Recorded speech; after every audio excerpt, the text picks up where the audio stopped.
Thanks for being here. Subscribe to Cheating Stories Best, so you don't miss new stories. Is a best friend better than a husband, or is it the other way around? Today's story with a similar plot. Enjoy it! The sun had barely risen when I opened my eyes to a day that filled me with horror. Nothing could happen today that would hurt me too much, but if things didn't go the way I wanted, it might steal the icing off my cake. As I started to get up, she woke up too and reached for my hand, placing it back on her very pregnant belly. "Let those mans wait," she said, snuggling even closer to me. "It doesn't matter to me at all. They don't matter, the law doesn't matter, and society doesn't matter. Only the three of us are important. All that matters is you, me, and our child, so hold me a little longer. Then we'll go and throw our pearls before the pigs."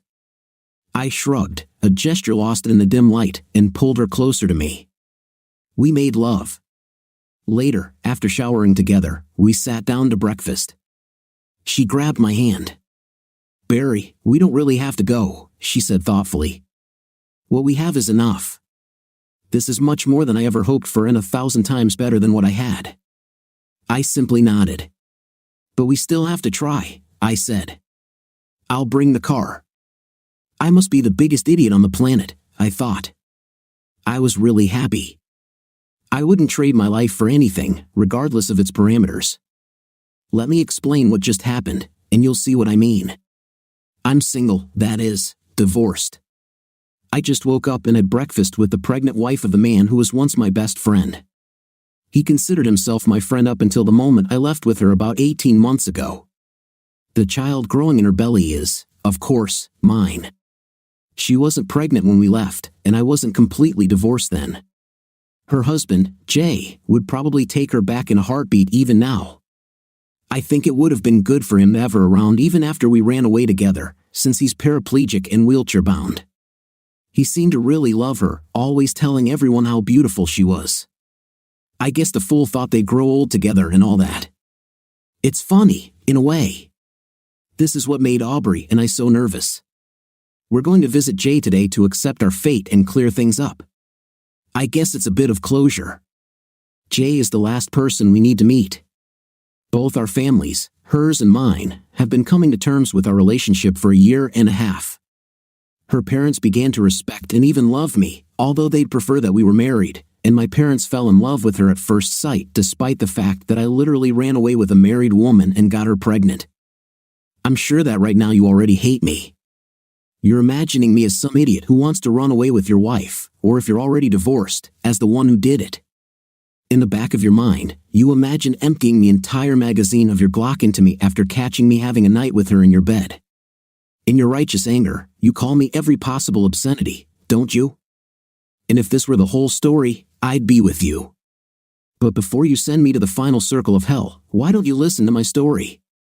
Why not walk a mile in my shoes before passing judgment? It won't hurt you, and it might open your eyes. I think I should start in the middle. My name is Barry Allen. A few years after our wedding, my wife Iris and I moved to a beautiful cul-de-sac. You've seen these before. The road leads to a dead end, and the houses are located in a circle. Ours was very beautiful. It was an average neighborhood, but well maintained by people who clearly cared about their property. Since there were only 4 houses in the cul-de-sac, everyone knew each other. In fact, everyone came to see us the day we moved in, to make sure we fit in. And from the very beginning, we did. For couples, in a couple of years, became more like extended family than just neighbors. Jay Garrick and his wife Aubrey were there, of course. Jay was the oldest of us. He was in his 40s, tall and a little plump, with thinning hair, but he was a real man. The word around the area was that Jay was a reformed womanizer who met and married the woman of his dreams after only knowing her for a few days. Jay always said that no matter how many women you've dated, it's always special when you meet the one. Then there was Wallace West, whom we all called Wally, of course. Wally was short, a little plump, and wore big, thick glasses. He looked like the typical accountant that he was. Wally's wife Deborah was, and I think still is, a school teacher, and a very good one. The last couple was Bart Allen, no relation, and his wife Christy. Bart and Christy both worked in sales, apparently meeting at a conference. They were also the only ones in the area who had children at that time. They had 2 kids, a boy and a girl, but the entire neighborhood essentially adopted them and used them to practice their parenting skills. We all got along great and would always have parties or get-togethers at one of the houses. Everything was perfect until a year after we moved in, when I noticed that, while Jay was still great, he had actually become my best friend. His wife Aubrey had turned into a real problem. This was an interesting topic of conversation for Wally and Bart. It hurt Jay because it seemed like she was treating her own husband just as badly as the rest of us. As a best friend, I had to listen to him complain and sound about how the nightlife had faded and how she barely wanted to talk to him, let alone have an intimate. For a former womanizer like Jay, I think he could handle her silence, but the lack of intim was killing him. The 4 of us men gathered to support Jay, eating pizza and drinking beer one Sunday while watching a football game. Football games were always watched at my house because I had a 60-inch 1080p plasma TV. The worst part about Aubrey's craziness was that she was, without a doubt, the hottest wife around. She looked exactly like that girl from Southern Charm, Shannon. She had the same reddish hair that fell over her shoulders, a thin waist, and such beautiful legs that seeing her in shorts or a skirt would be worth declaring a national holiday. Aubrey clearly made all our wives look worse by comparison, of course. The other wives were almost glad when she headed straight to Beachville. On the other hand, the men, as I already mentioned, gathered to console Jay. I suggested that maybe we did something at one of the parties to offend her or hurt her feelings. Perhaps we all laughed too hard at some joke about her. Jay rejected this idea. Wally thought that maybe she was going through an early hormonal change or her hormones were out of whack. We all looked at each other because we had no experience in this area, but damn, women were mysterious, even to the men who married them, so it was possible. Finally, Bart said what we were all really thinking: as hot as Aubrey was, she probably had an intim on the side. Jay loved her even though she was a pain, and his face just fell when Bart suggested that. We all vowed to help him through the crisis in any way possible. After the summit, Jay and I retired to my office. We went online and found a good private detective. We received weekly reports and videos. After 2 months of work, the detective quit. He said that as much as he loved taking Jay's money, he couldn't, in good conscience, continue. Jay paid for 24-hour surveillance for 2 months, and Aubrey never left the house without Jay. She also never hosted anyone unless Jay was home. She had to be the loneliest woman on the planet. In the meantime, we looked into information about hormonal imbalances, and it turned out that Aubrey, at 27 years old, was too young for this. So, with our 2 most promising theories debunked, in our ultimate male wisdom, the 4 of us simply declared Aubrey a mystery. I'm sure Jay was mostly relieved to find out she wasn't cheating on him. Now, I know what Jay should have done in the first place was just ask Aubrey what was wrong, but it never occurred to him, or any of us, for that matter. Even though we spent a lot of time together, we all had our own individual interests and hobbies. Wally and Bart loved to bowl and were in the same league. Jay loved to play golf and also loved going to the races. I had my Mustang. I was always tuning it or cleaning it, but I also loved to run. At 26, I was 5 feet 9 inches and weighed about 170 pounds. I was in very good shape from running and working out. Working out is just a part of me. I took it for granted that not everyone does it. My wife, Iris, on the other hand, is almost my exact opposite. Iris is 5 feet 1 inch, and she lies about her height. She tries to convince everyone that she is 5 feet 4 inches. She does this because if she were 5 feet 1 inch, her BMI would be slightly above normal. She can accept the fact that she is overweight, but the term obese is offensive to her. Personally, I don't care. I fell in love with Iris when we were in college, and she was a little chubby back then. Of course, her size had its advantages. Iris had incredible chest, in 5th place. No wonder Iris and I were always looking for secluded places to avoid charges of public indecency. If you had asked me before all this, I would have told you without a doubt that I prefer my slightly overweight but warm and caring wife to this icy beauty next door. At that time, I believed in only 2 things as immutable. The first is that my Mustang will outrun any car in the area, including Jay's Camaro, and second, that Iris loves me with all her heart. Although we met under questionable circumstances, I was confident that over the last 4 years of marriage and 2 years of friendship before that, we had proven to each other that we would always be together. In fact, Iris was the one who always said that only death could separate us, and then only until we were both gone. I believed her with all my heart and felt the same. But since I'm here telling you this story, obviously, we were both wrong. It was a typical autumn Sunday when everything went to hell. Sundays are my long run day. That morning, I told Iris that I was going to run 20 miles, which was my usual routine when training for a fall marathon. Unfortunately, I just didn't have 20 miles in me that day, so I decided to finish after 10. As I was walking back down our street and approaching my house, I saw Aubrey in her yard. I waved to her, and as expected, she pretended not to see me. I was sure she saw me and was just being a jerk, as usual. I felt sorry for Jay and wondered again how a good man like him could end up with such an evil woman. I always tried to be as kind to her as possible, hoping that one day she would change and become the woman she was when we first moved here. I ran up to my house and noticed that I could see into my living room as I walked onto the porch. Iris always told me to close the curtains, and apparently, when I was checking the weather before my run, I forgot to close them. It wouldn't have made any difference, they were so busy that they wouldn't have noticed me anyway. Iris and my best friend Jay, the good man that he was, were having intimate. Bart stood nearby, waiting his turn. I found it hard to believe what I was seeing. Then I heard a poisonous voice behind me. "You're even worse than the rest. You get pleasure from watching them have a night with this society girl," Aubrey said. "What kind of pervert are you? Why don't you come in and join the rest of the perverts?" I turned to her, not knowing what to say. Obviously, words weren't needed. "Oh my God," she said incredulously. "You didn't know, did you?" She grabbed my arm and tried to keep me from entering the house. "I'm so sorry, Barry," she said. "I thought you knew everything and were involved in this." "How could I know?" I said, shocked. "Bart is there, and so is Wally. I also know that Christy knows because she and Bart love to switch partners. I just assumed that, you being this idiot's best friend and the husband of a woman of easy virtue, also knew about it. It makes sense when you think about it. I thought you were all switching partners." "I have to get out of here," I said, unable to think of anything else.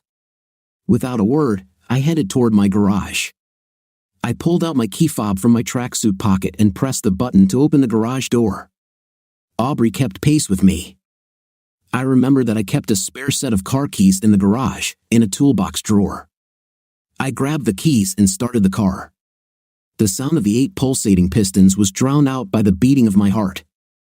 I needed to leave the house as quickly as possible, so as not to kill someone. I just wanted to go. I didn't have a specific destination, I just had to go. I pulled the car out of the driveway, my eyes narrowed to slits with anger. The Mustang's engine was so loud that I almost didn't notice the side door of my house open as I drove by. The only thing I saw was Aubrey's long reddish hair flash as she raised her hands as if praying or pleading and looked at me through the window. She'd been a jerk to everyone in the area for over a year, but now it made sense.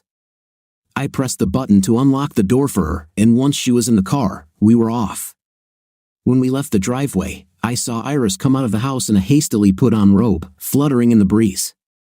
She looked straight at me and realized that I had seen her. I shifted from reverse to forward and drove away. For the first few minutes, neither Aubrey nor I said a word. She then diplomatically broke the silence.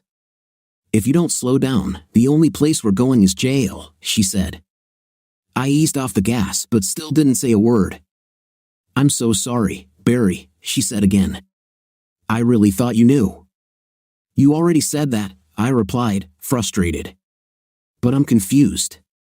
If you knew this was happening, why didn't you tell me?" "I explained that too," she replied sharply.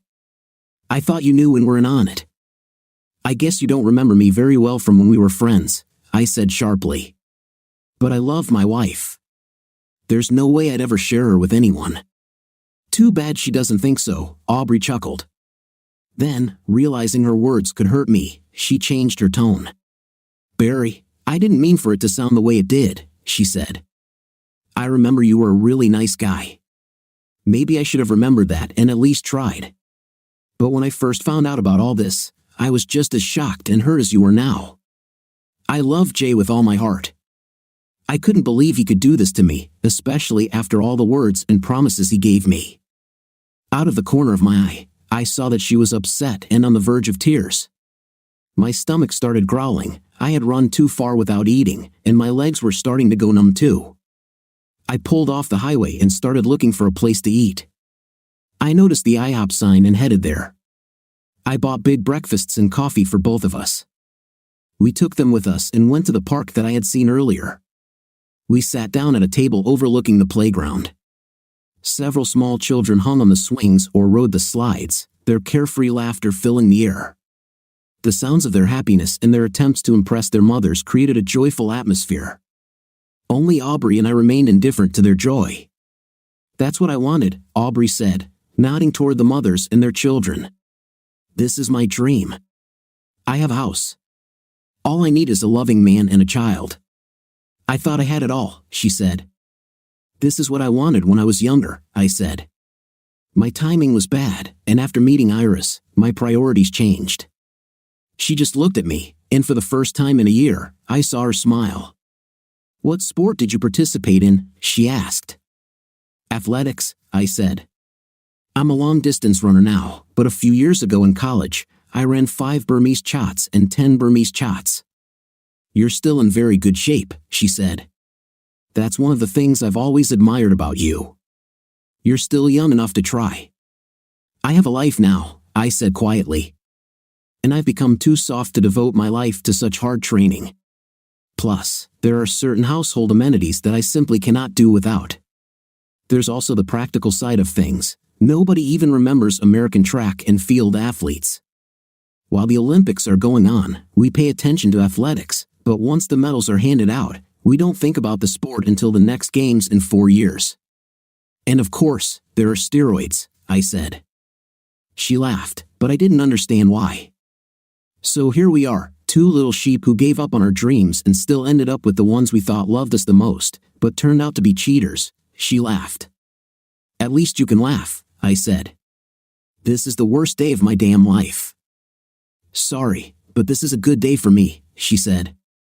"I know you feel bad, but I finally have a friend. I finally have someone I can talk to about this. For the last year or so, I've kept it all to myself. I literally had no one I could talk to. So that's why you became." I began. She finished for me. "Yes, that's why. But why didn't you divorce him or leave him?" I asked. "And do what?" "Or where?" she asked. "Wherever you want," I said. "You are beautiful. You can do whatever you want in life. And you're still only, 27 years old. You can do whatever you want." "Barry," she said quietly, "not everyone is the same. I have already done what I set out to do and apparently failed. Life is not all about looks, and not everyone wants the same thing. I don't have the same will as you. I've already told you, all I wanted was to be someone's wife and someone's mother. When I met Jay, I was 22 years old, a small-town waitress with limited opportunities. I knew that Jay was a womanizer. I met many such men who passed through our city. I didn't fall in love with their words because I knew what I wanted from life. I also knew what I didn't want. I didn't want to be another notch on some man's belt. I wanted a man who would be devoted to me and to us. I wanted someone who would love only me, and I wanted to build a life and family with this man. I thought Jay was him. I made him wait a long time and promised to marry me before anything started.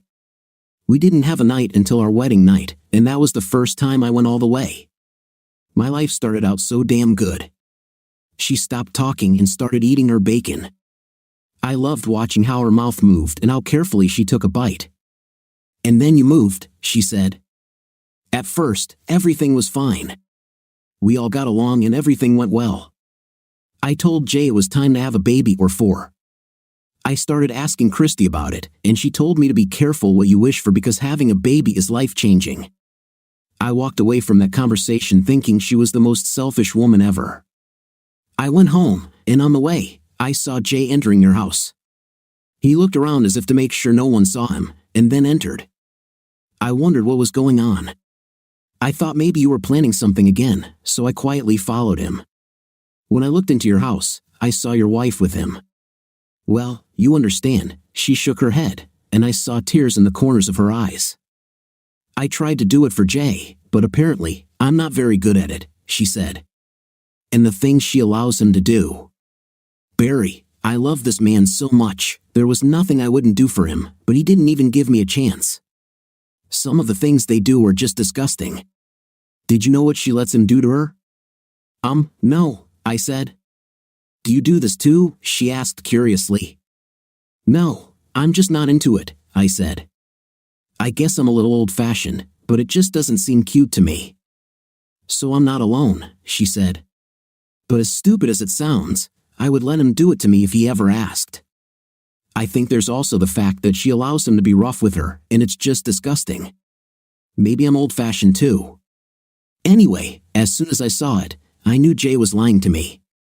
He promised that his days as a cheater were over when he met me and that we would lead a good life together. The first few days, I was really hurt. Then I just decided to take revenge on him. I stopped having an intim with him, but I think I hurt myself more than he did because he still has your wife, and they've gotten even more disgusting since then. All I got was more anger and loneliness. I guess I'm just a stupid country girl, she said, because when I looked into Jay's eyes, I truly believed that he loved me and that he was serious about all those promises. I truly believed that I was the only one for him. I squeezed her hand, which somehow intertwined its thin fingers with mine. I think we should start a club for simpletons, I said. My situation is strikingly similar to yours. I met Iris in college. I was on the track team, and as I said, I was preparing for the Olympics. I tried everything to become better. I even tried training with other athletes. I thought cross-training with soccer players and sprinters would help me. I'd get their explosiveness and speed, and they'd get my stamina. It really worked, and I also made some friends who were much more popular than me. I was in one of my training buddies' dorms when I met Iris. They always had all sorts of girls hanging out with them. Some of them were very beautiful. These were the girls that normal guys just couldn't get. There were also those who were not very attractive. I really didn't understand then what a girl like Iris was doing there. It turned out that she was there to rehearse with some football players. We started talking, and I found her to be a very nice girl. Of course, I wasn't stupid enough to think that she was somehow untouched, but I liked her. One of my friends warned me about her, however. He told me to find myself a good girl because Iris was not for me. He said she started out as a tutor but was just as bad as the other women there, and because she was a bitter girl and not as pretty as some, she had to do a lot more to get guys' attention. He wasn't trying to hurt me, but as a friend, he felt I should know. I took his advice and didn't call Iris. I dated a few nice girls over the course of a year or so. They were just good girls. Most of them were more popular than Iris, and most of them were also more beautiful. They were all slimmer, but none of them made me feel the way she did. I ran into her again the year I was about to graduate. I studied in the library, and she worked there. She walked over to my desk and introduced herself again. I told her she didn't need to do that or remind me where we met because I remembered her very well. She seemed shocked by this. I told her I could probably replay most of our conversation from that night, and she was even more shocked when I did. We sat there talking in the library until it closed and then went for coffee. She gave me her phone number again and told me not to wait another year before we saw each other again. I was really torn because on the one hand, she was a truly special woman, but on the other hand, I had been warned. I called her the next evening, and we stayed on the phone for over an hour. Finally, she just asked me out. I think my hesitation told her something. She asked me straight out if I liked her, and I answered without hesitation that I really did. She said she really believed there was a spark between us. I told her I felt it too. She told me she was practically starving herself to lose weight, and I asked her why. She said most of the guys she knew didn't want to date big girls, but if I gave her a chance, she'd lose weight because she really thought we had something. I started laughing, and she hung up. I called her back right away, but she hung up again. She turned off her phone. So I left her 20 messages. The next evening, I went to the library and sat right in front of her counter. I told her I wasn't leaving until we talked. She was really angry, and I could see that she was just hurt, but she told me that she had a break at 9 o'clock in the evening and that I should come then. When we were talking on her break, she said I had 5 minutes because she didn't want to spend her entire break on me. I could say whatever I needed to say, but after that, I had to promise to leave her alone. I agreed, and she said she was giving me her speech about how I'm a good guy but don't date fat girls. Then I started laughing again. I could see tears in her eyes, so I grabbed her hand and told her I thought she was beautiful and really pretty as she was, and she didn't need to lose an ounce of weight for me. When she heard this, she just continued to give other reasons why other guys didn't want to date her. I said none of them were true. She suggested just meeting me in secret. We could always stay at my dorm or hers and make sure no one saw us together. I asked why we should do this. She told me not to worry about anyone seeing us together. Even if I wasn't worried about her weight, I was probably worried that some of my friends might see us. I just shook my head. I finally told her what my friend had warned me about. I explained to her that I was just looking for someone good who could be mine. I wasn't interested in anyone hanging out with the football team or anything like that. We had a long conversation, and she explained to me that she didn't really like it. The problem was that she was a healthy girl with a healthy intimate drive, and she had to take what she could get. Most guys didn't like her. Her size was a big deterrent for them. A lot of people who liked her just had a night with her, took money from her, or used her in other ways. But a bad intimate life is better than no night life. She also said that she would prefer to be in an exclusive relationship with one man, but she didn't have anyone willing to accept her offer, so she took what she could get. We started dating, and after we graduated, we did all the normal things. We met each other's families, got engaged, started living together, and finally got married. We moved into the area and met the rest of you. Now, what? She asked. I mean, in my case, I enjoy torturing Jay, but I have no idea what to do next. I think I was hoping he would understand that what he was doing was wrong and that it was ruining our marriage.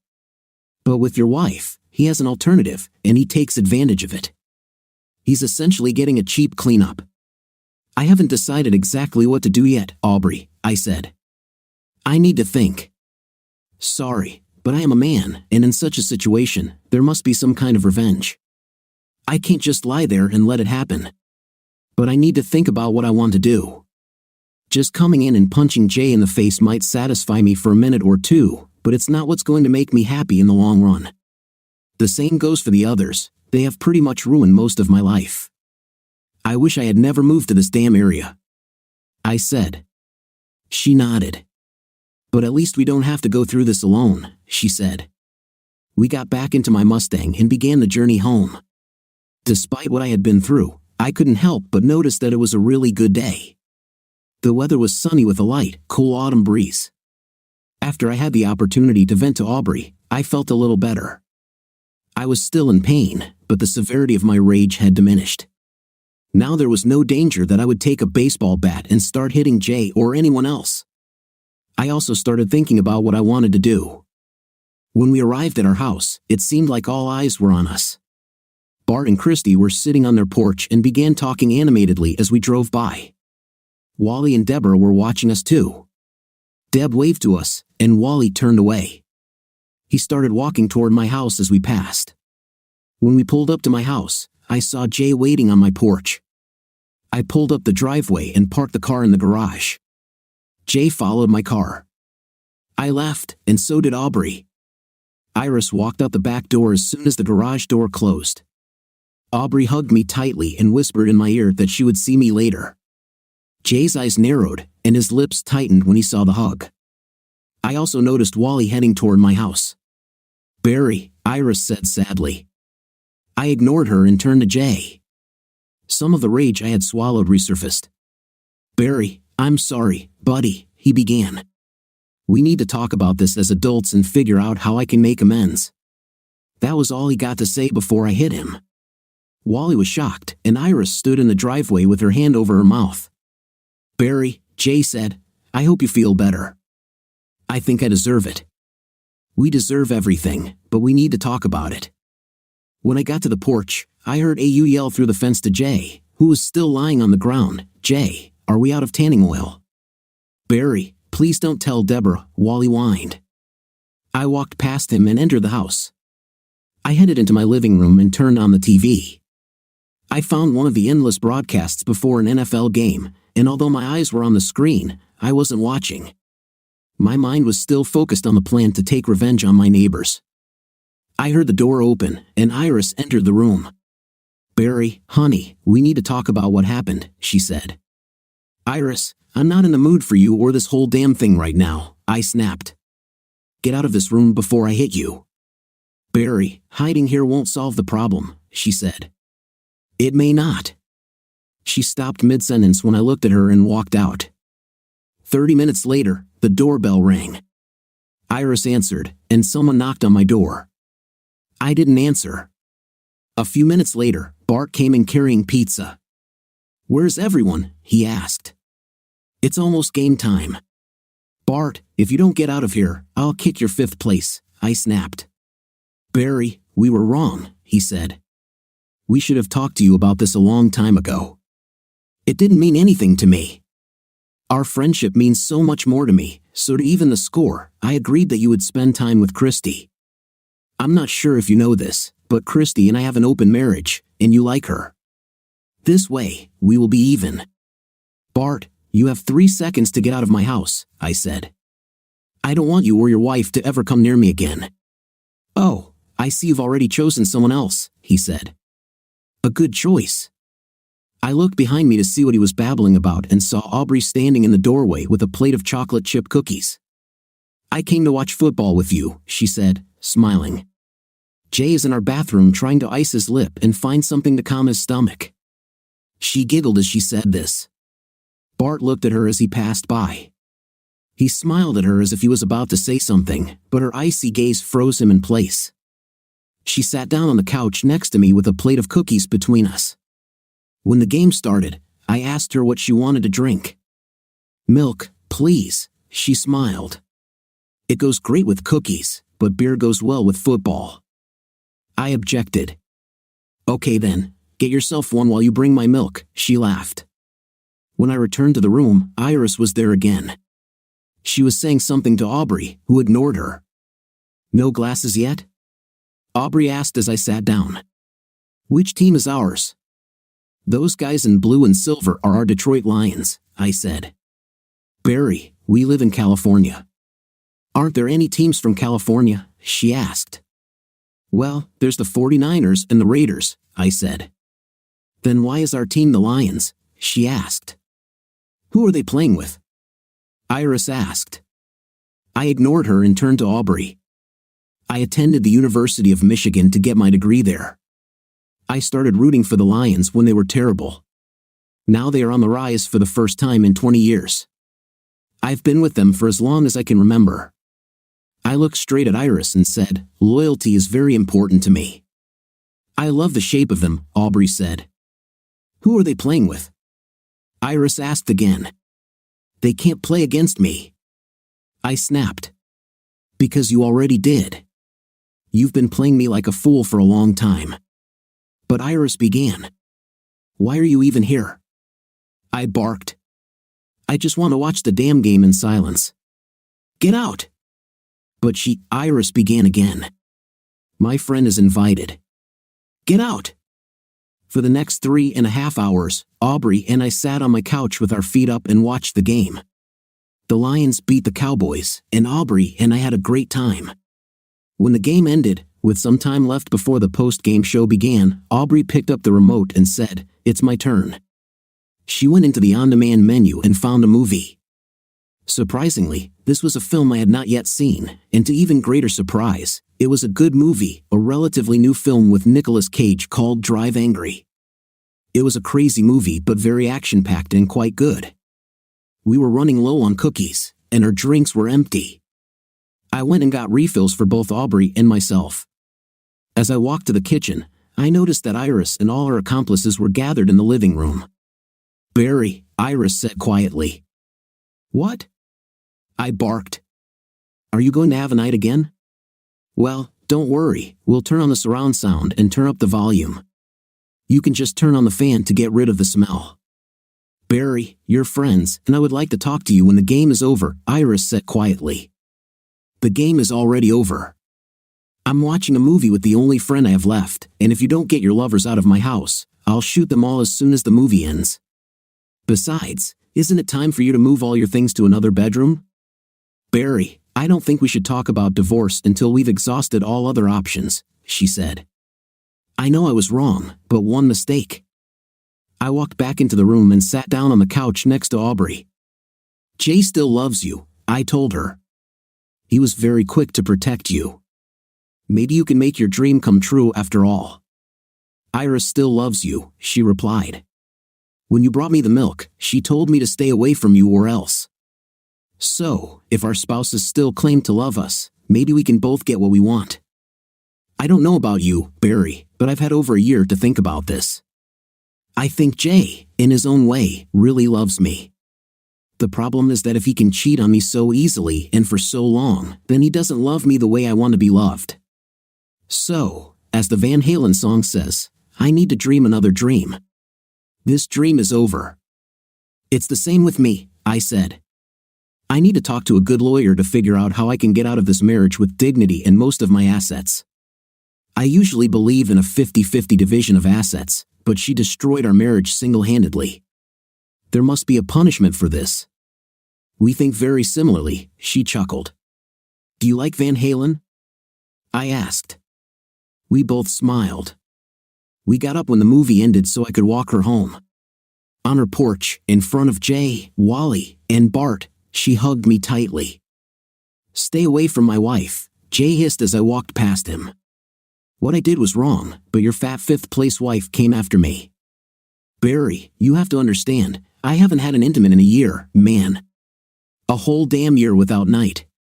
So when I saw Iris. Jay, I snapped, turning to him. He retreated, remembering how I had just beaten him. Firstly, if, as you say, Iris was the one who came after you, and that justifies you, then the same can be said about me. Aubrey is lonely, she deserves a friend, and I intend to be one. Secondly, you really ruined everything, and it's your fault. You, Jay, ruined everything for everyone because you started this. Aubrey stopped having a night with you because she saw you with Iris, not the other way around. She knew about you all from the very beginning. If you hadn't interjected and started having intimate with my wife, we would still be friends. You basically exchanged your wife for mine. He looked down. He's the one who got me into this, Wally said. But it didn't look like you were putting up much of a fight because I saw it. And Wally, sooner or later, will get Deborah involved in this, so you better start making amends to her now, because I'm sure she'll divorce you when she finds out. So this is the plan? Jay asked. You want to swap wives? Because I will never agree to this. This is not a fair deal. Aubrey is the most beautiful woman I know. No, it's not fair, I will never agree. Guess what, dumbass, I said loudly. Until this morning, I thought the same thing.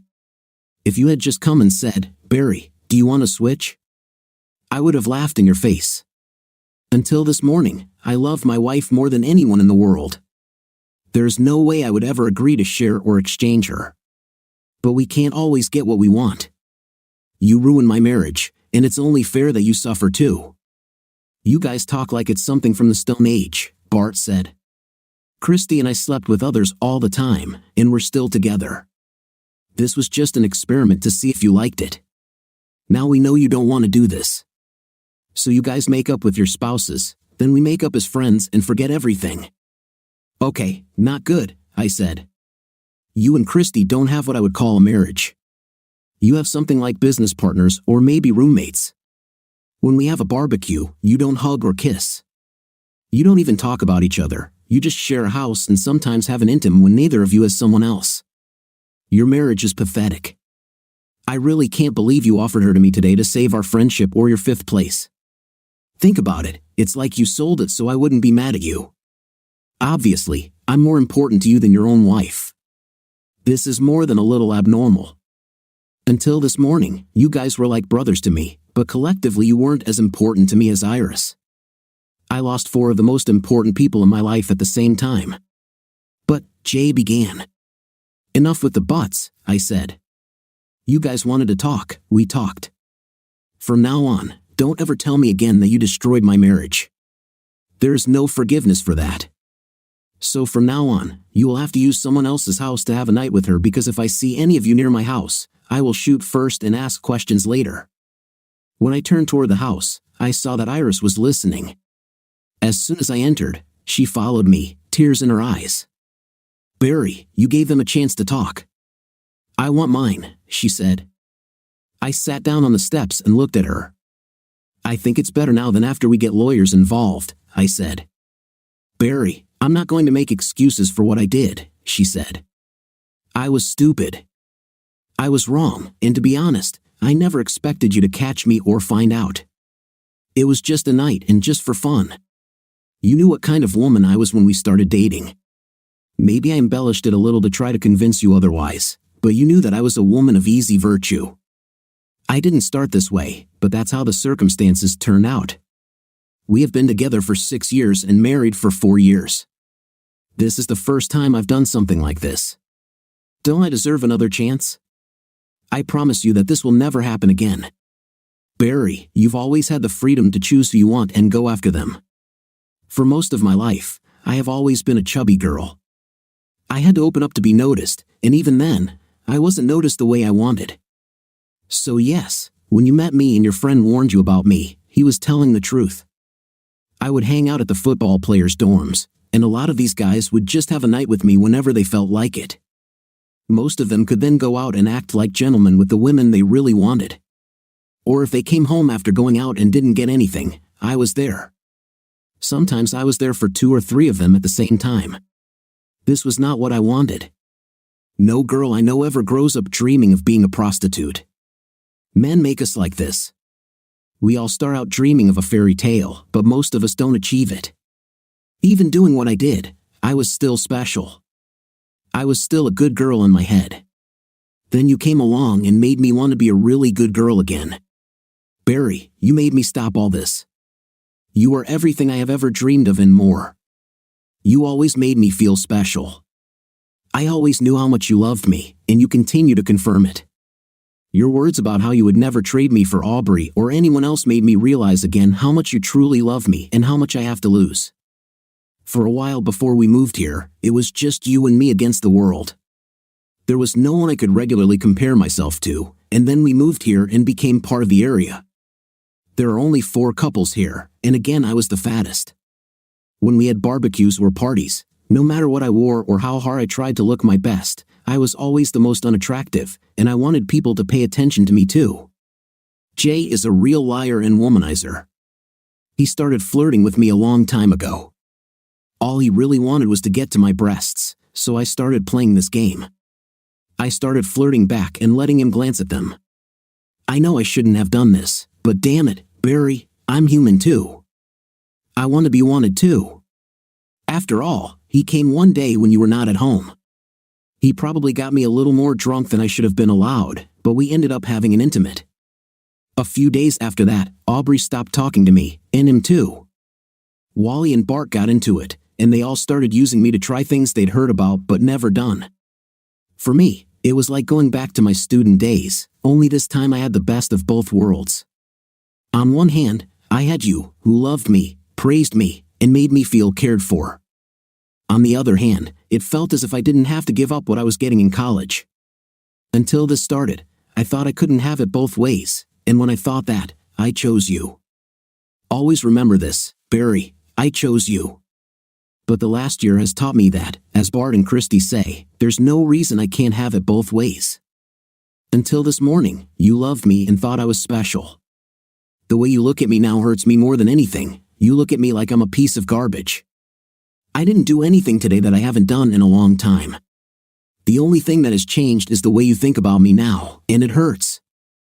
I'd really like you to think about this. I will always put you first, but I like it when they want me. Again, our marriage will always come first. However, this is something I would like to explore. Maybe you'll even join. But Barry, if you say no, I'll stop this immediately. I don't want a divorce. I want us to be together forever. I want us to grow old, visit our grandchildren, and do all those silly things. I don't care what you want, Iris, I said. I can barely look at you now. I want to hit you as you stand here. I don't even see you as a woman, let alone my wife. But to answer your question, do what you want.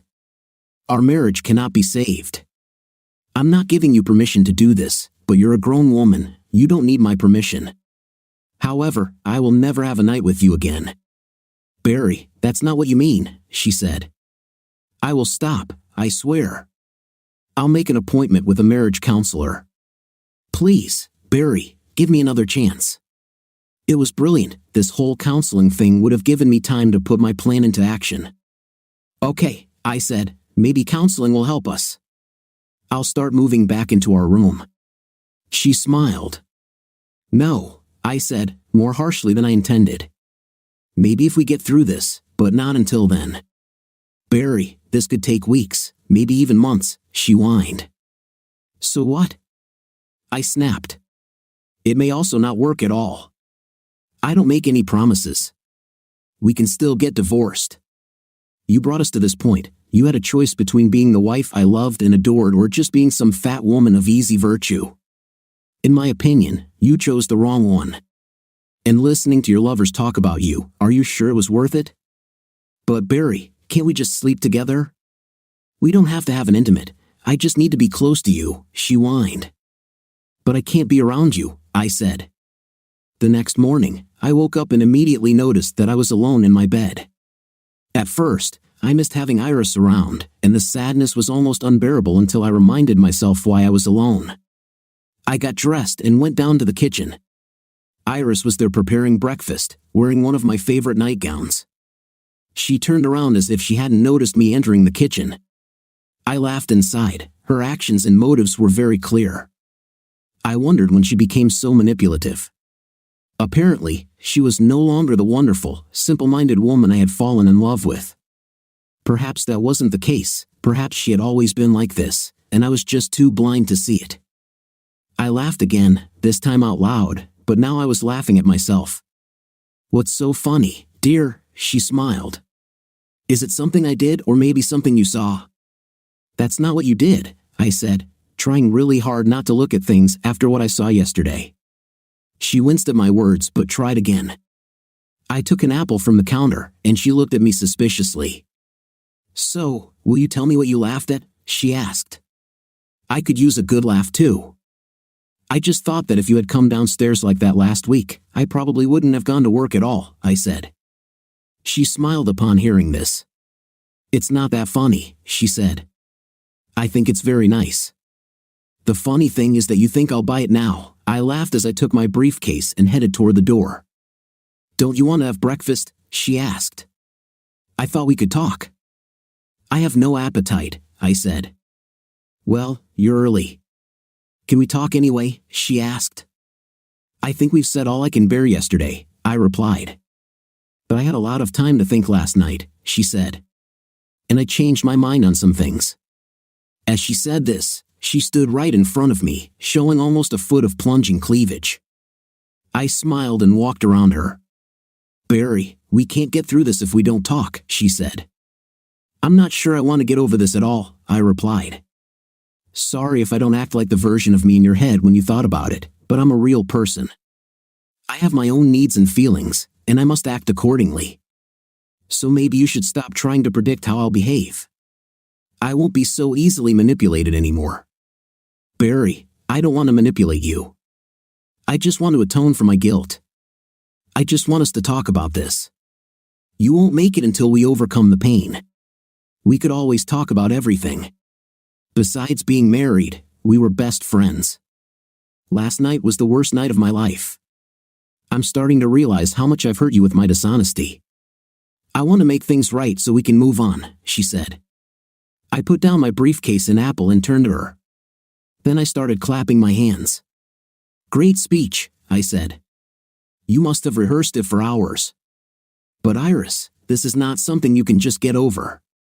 There's no ticking clock here. It may take me a few weeks before I want to see you again.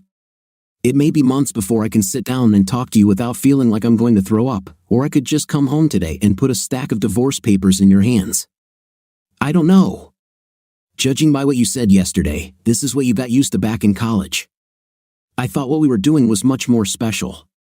I really thought there was something magical between us. Now I see that I'm just another name on your list.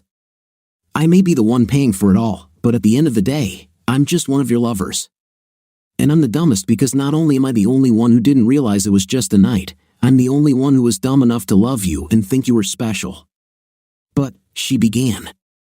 No buts, Iris, I said. You tore my heart out. Now I have to learn to reevaluate everything I thought I knew. This is a whole new world for me. I have to reassess everything I see and do. I'm like a baby starting all over again from scratch. Believe me, there will be big changes. But Barry, I already told you, she began again. Iris, you no longer have the right to talk nonsense to me, I snapped, my tone becoming angrier with every minute of our conversation. Barry, nothing has changed, she said softly. I still love you with all my heart. I just slipped up. Barry, I am human. I didn't do anything criminal, I just broke the rules by which we live.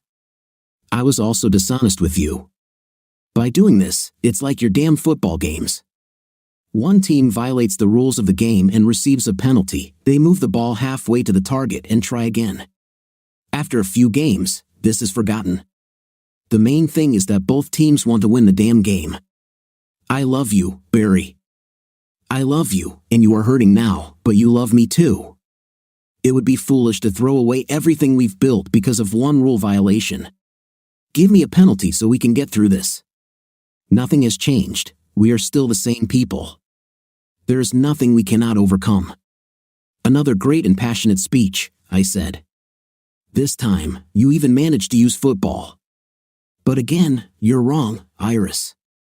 Now I see everything differently. My job is different now. I'm going to the same damn building and doing the same damn things, but this is different because I used to go out there and bust my 5th place to be successful and provide for us so that you could have good things and we could do what we wanted. But now I'm not sure it matters. So why should I bust my 5th place? And if I do, why the hell should it be for you? I looked at her, and she almost stepped back. I need to look at everything again, Iris. Since I graduated from college, everything I have seen has been viewed in terms of how it fits into our lives. It was all about us. But if we are not there, then everything needs to be reevaluated. It's different. You are a different person than I thought. It's like my Iris died, leaving you in her place, and I'm not sure I want you. Iris staggered to the table and sat down heavily. This is not just breaking the rules in some cosmic football game. What you did was not a violation or a misdemeanor, it was a devaluation, perhaps even an annulment, not of the rules of the game, but of our marriage. What you did completely ended our marriage. The reasons we got married simply weren't what I thought they were. Perhaps they never were. So the question remains, why are we married? Iris lowered her head to the table. You tried to be mature and adult about all of this. I respect you for this, but you said several times that you didn't really do anything wrong. It's like you think the only bad thing about this is that you didn't check with me before you went and started having an intim with our neighbors. I totally agree with you that a woman has the right to do whatever she wants with her body. But when we got married, we both agreed to follow certain rules. I think the priest called them vows. If you didn't believe in them, why did you bother with them? Find us a therapist quickly, Iris. If you don't, we might not need one. I took my briefcase and left. Work went without incident.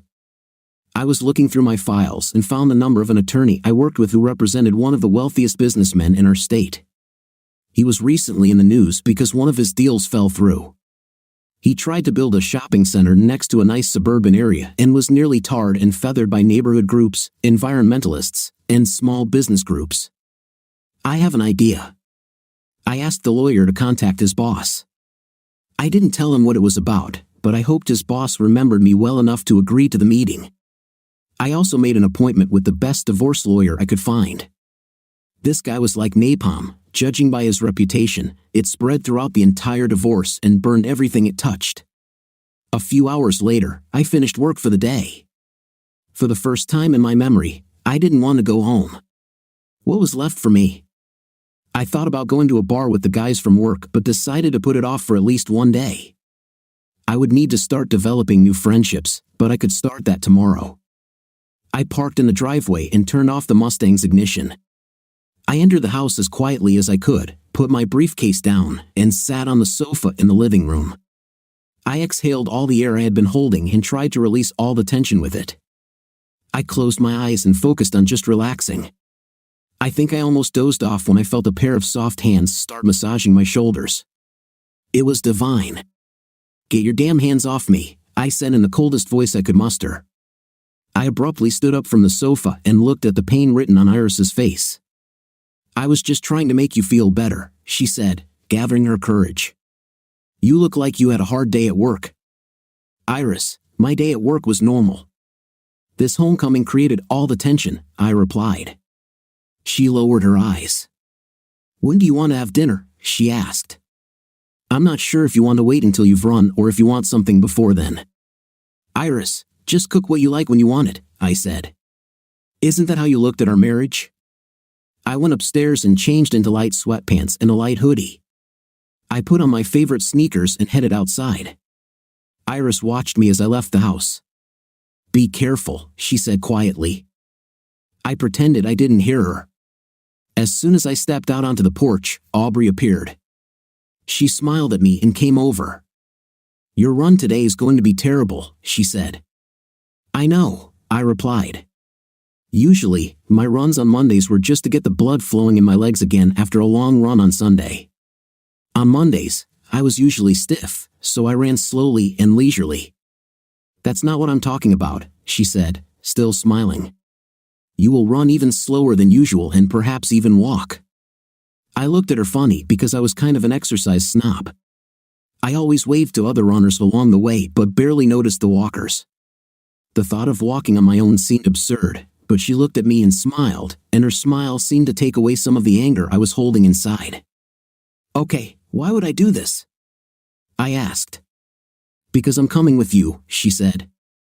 "Let's go." So we started running.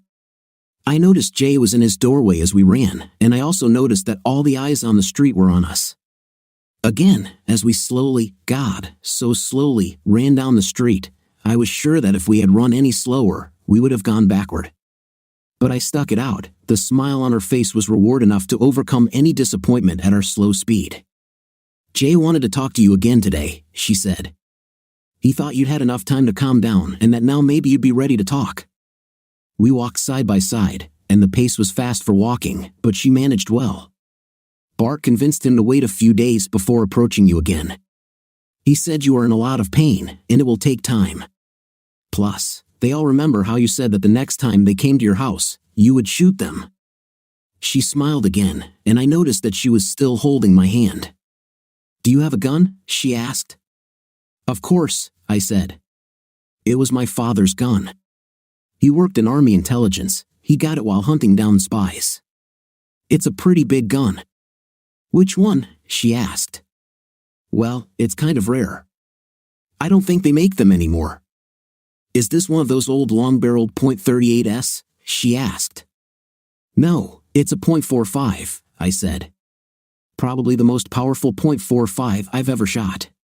When you hit something with this gun, it doesn't just make a hole, things explode." "Is this a CT-45? She asked. "No, this is an automatic pistol designed specifically for the US government," I said. "This is one of those custom federal designer samples that were issued to intelligence operators. Stories have been written about them. What do you think of the first part of the story?" In my opinion, the story was quite impressive, but at the same time very interesting, because it is not something you hear every day. What is your opinion? Write in the comments. See you in the next video.